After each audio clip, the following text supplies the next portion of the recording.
म्हणून लढताना ती जागा भाजपकडे गेलेली होती आणि भाजपचा उमेदवार विजयी होता। त्यामुळे औशाची जागा ही जागा प्रथम प्राधान्याने आमची जागा आहे, पारंपरिक जागा आहे।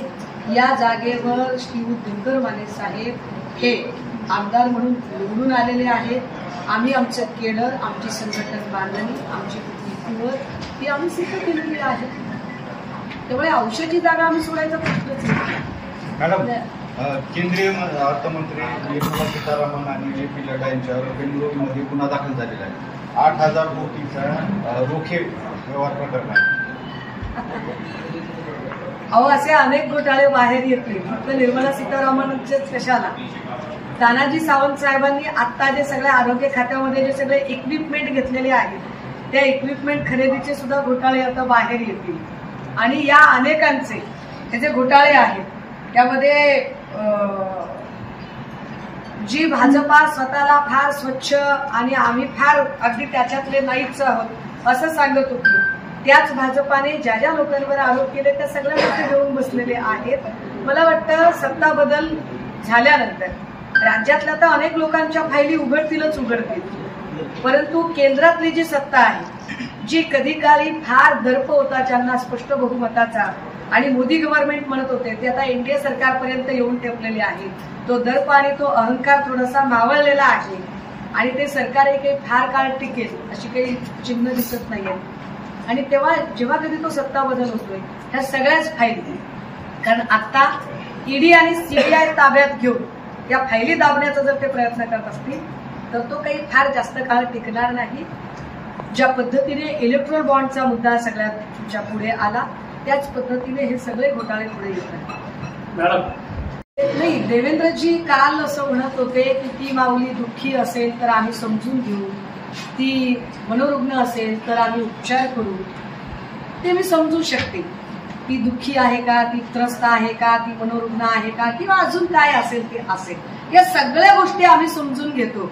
फार सहृदयतेने देवेंद्रजी त्यांच्याबद्दल बोलले हेही फार कौतुकास्पद आहे, पण मूळ मुद्दा देवेंद्रजी बोलण्यामध्ये भरकटवतायत। हे सगळी म्हणजे ही माणसाची गोड बोलीन साखर चिनी माणसं आहेत, हे मूळ मुद्दा भरकटवतात। मूळ मुद्दा हा आहे की गृहमंत्र्यांच्या कक्षापर्यंत सर्व प्रकारच्या सुरक्षा भेदून एखादी व्यक्ती पोचतेच कशी, भलेही ती मनोरुग्ण असेल, ती दुःखी असेल, ती चिडलेली असेल, ती गरजू असेल, काही असेल, पण गृहमंत्र्यांच्या कक्षापर्यंत ती पोचते कशी काय, यामधून म्हणजे राजकारण या गोष्टीचं न करता गांभीर्य या गोष्टीचं समजून घेतलं पाहिजे की जर राज्याच्या गृहमंत्र्यांनाच सुरक्षा मिळत नसेल, ज्या गृहमंत्र्यांकडून राज्याने सुरक्षेची अपेक्षा करायची असते ते गृहमंत्रीच सुरक्षित नसतील तर राज्यातल्या लेकी बाळींना ते सुरक्षा काय देतील।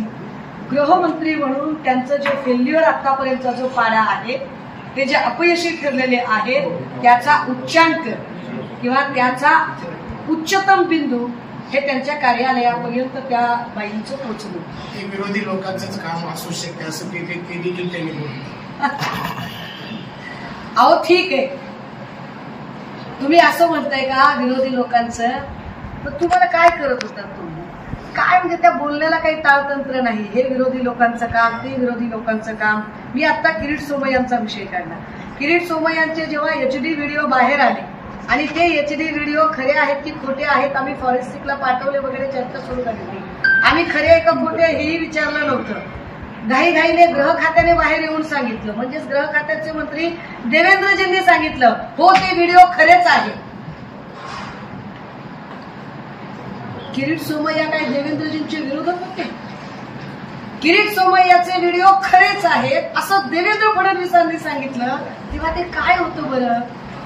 आता देवेंद्र फडणवीस स्वतः असं लिहितात की मी एका चक्रव्यूहात अडकलो आहे आणि मी आधुनिक युगाचा अभिमन्यू आहे, मी चक्रव्यूह भेदेल। हे चक्रव्यूह कुणी टाकलंय त्यांना?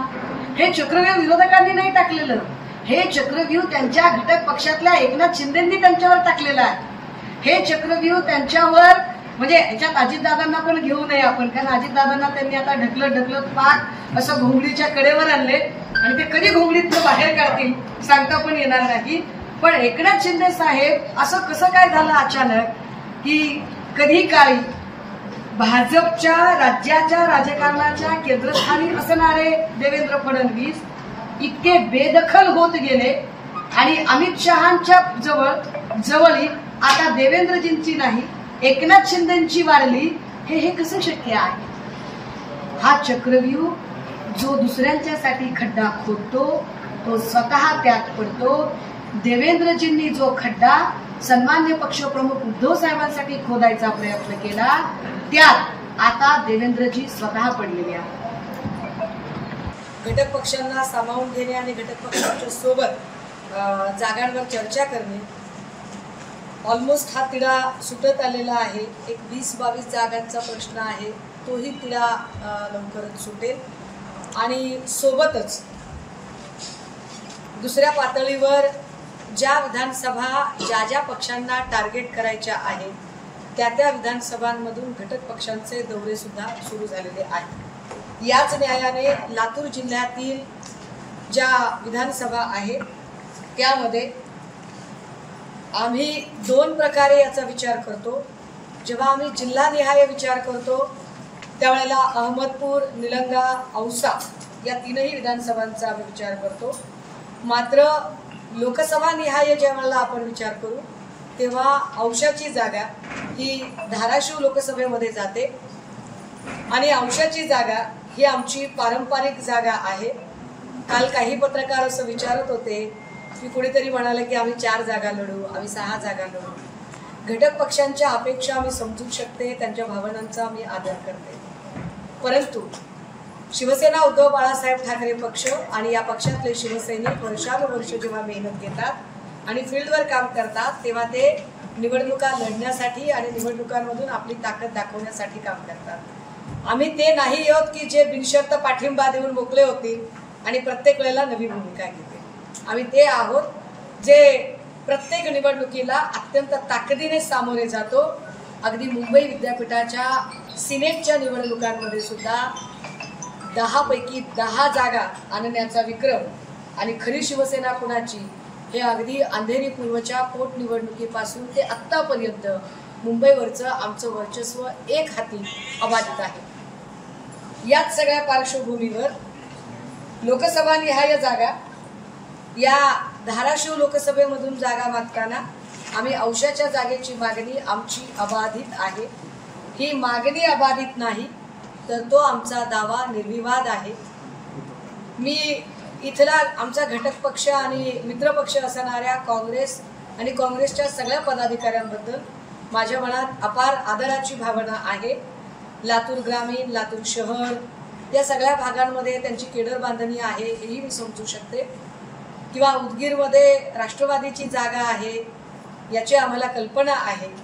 परंतु महाविकास आघाडीचा जो जागा वाटपाचा फॉर्म्युला आहे तो फॉर्म्युला ज्यांचा सिटिंग MLA जिकडे आहे ती जागा तो पक्ष लढवणार आहे. उदाहरणार्थ जर उदगीरची जागा ही राष्ट्रवादी काँग्रेसची होती, भलेही संजय बनसोडे आफ्टर सेक्शन अजितदादा गटामध्ये असतील तरी ती जागा ही राष्ट्रवादीची जागा असणार आहे.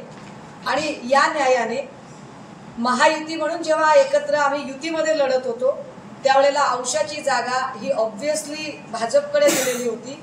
त्यामुळे ती जागा जेव्हा आम्ही वेगळ्या पद्धतीने लढतो, आम्ही वेगवेगळे लढतो, तेव्हा ती जागा ही शिवसेनेची जागा आहे आणि ती शिवसेनेची जागा ठामपणे राहील हे आम्ही महाविकास आघाडीतल्या नेत्यांशी बोलतानाही सांगतोय आणि माझ्या पक्षाच्या पक्षप्रमुखांना मराठवाड्याची प्रतिनिधी आणि जबाबदार पदाधिकारी म्हणूनही ही अत्यंत आग्रही आम्ही आमचा दावा तो करतोय. त्याच्यावर दुसऱ्या ज्या 2 जागा आहेत त्या जागांमध्ये एक निलंग्याची जागा आणि एक अहमदपूरची जागा, याही जागांच्या संबंधाने आम्ही मागणी करत आहोत. पण या 2 पैकी एक जागा सुटेल अशी शक्यता मात्र आमची अपेक्षा असेल की आम्ही दोन्ही जागा मागाव्यात. कारण दोनही जागेंवर लातूर जिल्ह्यातलं शिवसेनेचं लोकसभा निहाय जर बघितलं तर जी ताकद जी दिसते ती आम्हाला अहमदपूरमध्ये अजून चांगली ताकद दिसते.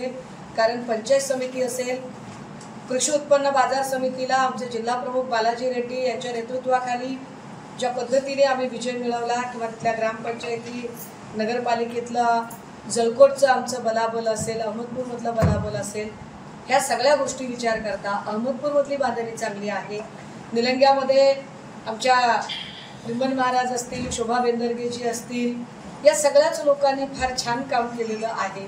त्यामुळे त्याही 2 जागांचा आम्ही विचार करतो आणि सोबतच या संपूर्ण दौऱ्याच्या दरम्यान लातूर जिल्ह्यातले वेगवेगळे प्रश्न समजून घ्यायचा प्रयत्न करत आहे. आज काही होमगार्ड भेटायला आले होते. 4-6 एप्रिल 16, 2021ला एक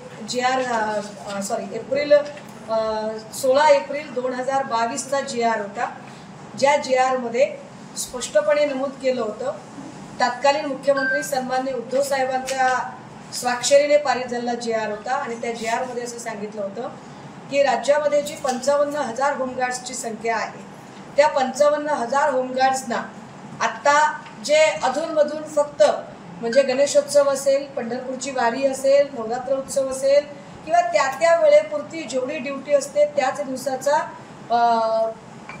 काय म्हणता येईल त्याला डेली वेजेस भत्ता मिळतो, जे वाईट आहे. यापेक्षा एकीकडे जर महिलांच्या असुरक्षिततेचा प्रश्न वारंवार भेडसावत असेल, शाळा आणि कॉलेजेसमधून मुलींच्या असुरक्षितताचा प्रश्न पुन्हा वर डोकं काढतोय, तर अशा परिस्थितीमध्ये तत्कालीन मुख्यमंत्री सन्माननीय उद्धव साहेबांनी हा GR त्यावेळेला स्वाक्षरीत केला होता की प्रत्येक शाळेवर किमान 2 होमगार्ड्सची नियुक्ती व्हावी, जेणेकरून एकीकडे होमगार्ड्सही अकोमोडेट होतील आणि दुसरीकडे शाळा कॉलेजेसमध्येही सुरक्षेचा मुद्दा बऱ्यापैकी आपल्याला हाताळता येईल. मात्र त्यानंतर 21 जूनची गद्दारी झाली आणि 21 जूनच्या नंतरचं सगळं चित्र पालटलं आणि होमगार्डचा जो हा महत्त्वाचा मुद्दा आहे तो मुद्दा बाजूला राहिला. पण आज पुन्हा काही होमगार्ड भेटायला आलेले होते. या सगळ्या होमगार्ड्सच्या सोबत आम्ही बसत आहोत.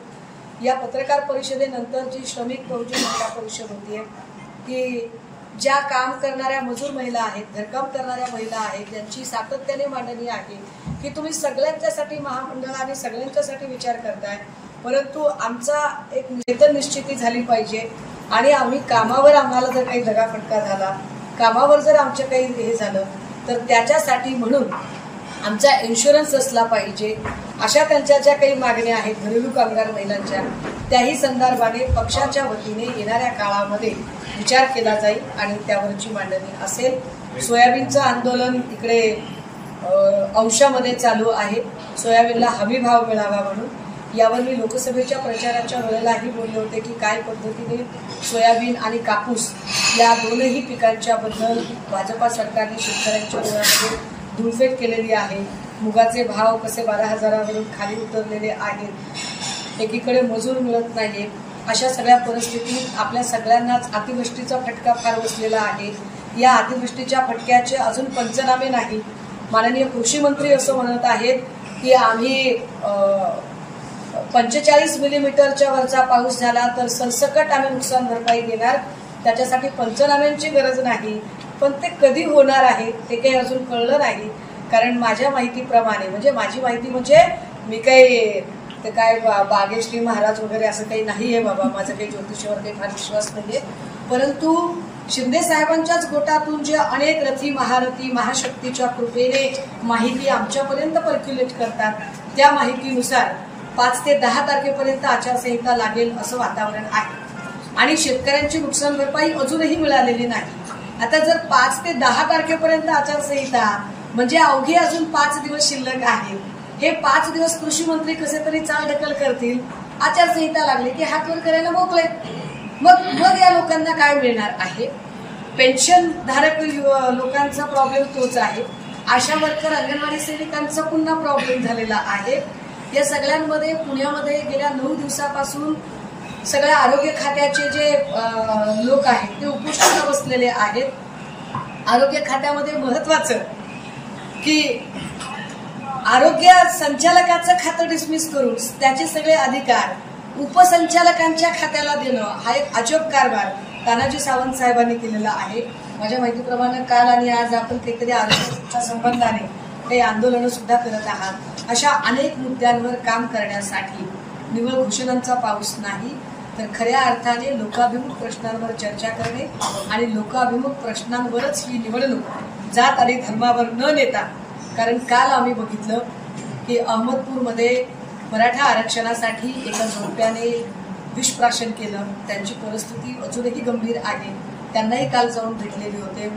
हे सगळं इतकं जातीचं विभाजन, हे जे काही भाजप आणि शिंदे साहेबांनी घडवून आणलेलं आहे, ती सगळी गावगाड्याची विसवलेली दिन पुन्हा व्यवस्थित करणं आणि गावगाडा एकोप्याने नांदेल यासाठी प्रयत्न करणं हा शिवसेना उद्धव बाळासाहेब ठाकरे पक्षाचा प्रयत्न असेल. आणि त्याच अनुषंगाने जिल्ह्यातील सगळ्या पदाधिकाऱ्यांशी संवाद करत सगळ्यांनी एकोप्याने काम करावं हा पक्षप्रमुखांचा आदेश त्यांच्यापर्यंत पर्क्युलेट करण्यासाठी म्हणून हा दौरा आहे. असं म्हणणं आहे की शौचालय घोटाळ्याच्या संबंधाने जेव्हा आरोप केले त्यावेळेला त्यांच्या पत्नी मेधा सोमय्या या प्रचंड व्यथित झाल्या. त्यांना फार वाईट वाटलं आणि त्यांना खूप दुःख झालं आणि ही बदनामी आहे किरीट सोमय्यांची असं त्या म्हणाल्या. मी समजू शकते की कुठल्याही पत्नीला आपल्या पतीबद्दल असं काही ऐकायला मिळणं हे व्यथित करणारं असू शकतं. मी समजू शकते की त्यांना आपल्या नवऱ्याचा मान म्हणजे आपला मान, त्यांचा अपमान आपला अपमान असं वाटणं सुद्धा समजू शकते. परंतु काय मेधा सोमय्या आणि नील सोमय्या या गोष्टीचा विचार करतील का की जर आपल्याला असं वाटतंय की फक्त शौचालय घोटाळ्यावर आरोप केल्याने जर अब्रू नुकसानी होते असं वाटत असेल तर मग जेव्हा महाराष्ट्राच्या घराघरात HD व्हिडिओ सोमय्याजींचे प्रकाशित होत होते आणि ते HD व्हिडिओ घराघरातून तब्बल 1 ते 1.5 तासाचा शो चालू होता, तर त्यावेळेला अब्रू नुकसानी काहीच झाली नाही का? त्या संबंधाने मेधा सोमय्या यांना अजिबात वाईट वाटलं नाही का? तर आपण काय परिस्थितीत विचार करतो, आपण कुठल्या मुद्द्यावर विचार करतो? तरीही जर नील सोमय्या म्हणत असतील की काही का असेना पण शिक्षा तर सुनावली ना, जर 15 दिवसाच्या शिक्षेवर जर तुम्हाला एवढं वाटत असेल तर मग आम्हालाही सांगावं लागेल की शिक्षाच सुनावली असेल तर मग अमित शहांना सुनावलेली तडीपारीची शिक्षा यावर काय तुमचं म्हणणं आहे? मग इथून पुढे अमित शहांचे उल्लेख आम्ही सुद्धा तडीपार अमित शहा महाराष्ट्रात आले, तडीपार अमित शहांचा मुंबईत दौरा, तडीपार अमित शहांचा विदर्भात सभा अशाच पद्धतीने उल्लेख करत राहू. म्हणजे तुम्ही एकदा ठरवून घ्या की तुम्हाला खरंच शिक्षा मान्य आहेत का आणि न्याय व्यवस्थेची भाषा मान्य आहे का? म्हणजे त्या भाषेत कुणाला काय काय बोलायचं, संजय राठोडांच्यासाठीचे शब्द काय वापरायचे, भावना गवळीसाठी शब्द काय वापरायचे, किरीट सोमय्यासाठी शब्द काय वापरायचे आणि त्याच वेळेला अमित शहासाठी शब्द काय वापरायचे हे आम्हाला एकदा कळेल. किंवा धनगर समुदाय असेल, ओबीसी असतील किंवा मुस्लिम समुदाय असेल किंवा अल्पसंख्याक असतील, या सगळ्यांचीच घोर फसवणूक सन्माननीय एकनाथ शिंदे साहेब आणि फडणवीस साहेब या दोघांनीही केलेली आहे. कारण छत्रपती शिवरायांच्या पायाशी वाकत छत्रपती शिवरायांची शपथ घेऊन मी आरक्षण देणारच असं म्हणणारे एकनाथ शिंदे साहेब आता हळूहळू पटलापासून अगदी म्हणजे दिसेनासे झालेले आहेत आणि जसं मी म्हटलं की 5 ते 10 दिवसावर आचारसंहिता आलेली आहे. अशा परिस्थितीमध्ये त्यांनी फक्त आणि फक्त दोनही समुदायांची फसवणूक करून या दोनही समुदायांमध्ये भांडणं लावण्याचं काम हे एकनाथ शिंदे यांनी केलेलं आहे.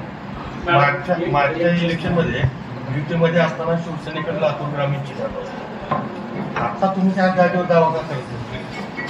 नाही, मी असं म्हटलं की ज्यांचा सिटिंग एमएलए जिथे आहे ती जागा त्यांना जाणार. या न्यायाने लातूर ग्रामीणमध्ये माझ्या व्यक्तिप्रमाणे धीरजी आहे तिकडे, त्यामुळे सिटिंग एमएलएची जागा ही त्यांच्याकडे जाणार आहे. सिंपल फरक. एबीपी माझा, उघडा डोळे बघा नीट.